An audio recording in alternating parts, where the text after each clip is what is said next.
Let's bring in our panel now to discuss this race and more. Joining us is Rick Ungar, senior political contributor at Forbes.com and host of Steele and Ungar on Sirius XM 124 POTUS Radio. Also, Republican strategist Ford O'Connell. Gentlemen, thanks for being with us. It's always good to be with you, John. Always good to be with you as well, Rick. This should get interesting, guys. South Dakota. Please, Ford, fill me in. We're hearing reports now that Rick Santorum will endorse Mike Rounds, the Republican candidate in this race.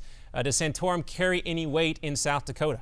Well, let's understand this first. South Dakota is a red state, and Mike Rounds is underperforming, and he's got a problem with the Republican base, so Rick Santorum should help him there with respect to that, because most people don't realize there's a fourth candidate in the race, Howie Gordon, and right now Gordon's appealing to the GOP base, and that's Rick Santorum's job, to help make Mike Rounds palatable to the GOP base. Let me say this, as long as Weiland, the Democrat, and Pressler, the Independent, continue to split the vote, South Dakota's going to come home for the Republican Party. Yeah, Rick, this isn't necessarily good news that the Republican candidate is struggling for Democrats because they might not reap the benefits here. South Dakota hasn't been all that great. As Ford said, it's a red state. Is it fair to say, though, that in the party, some were hoping there would be a candidate other than Rick Weiland to succeed Senator Tim Johnson, who is retiring?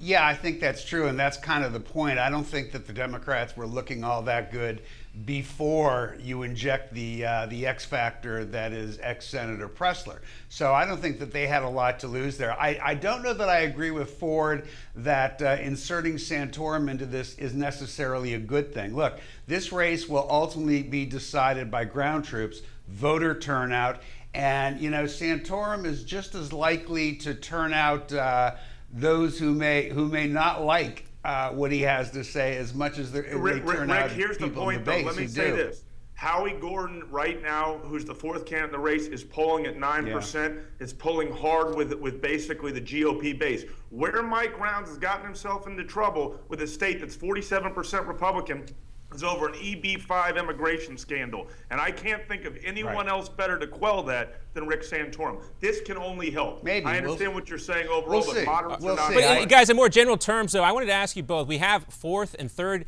candidates in these races polling up near 10% in a lot of areas. Isn't this something really that both parties should be deeply concerned about, that voters are willing to, at least at this stage of the game, make these protest votes?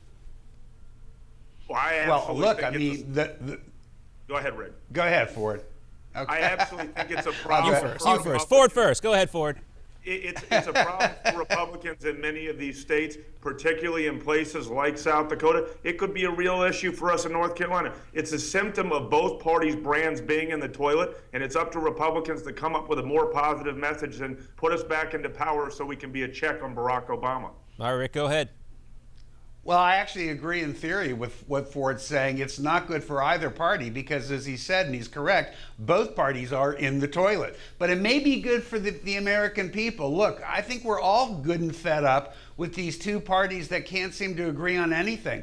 While I don't like the idea of spoilers coming into the race and throwing everything off, I do like the idea of new parties cropping up, whether they be protest parties or just parties that have a different point of view. I think we win.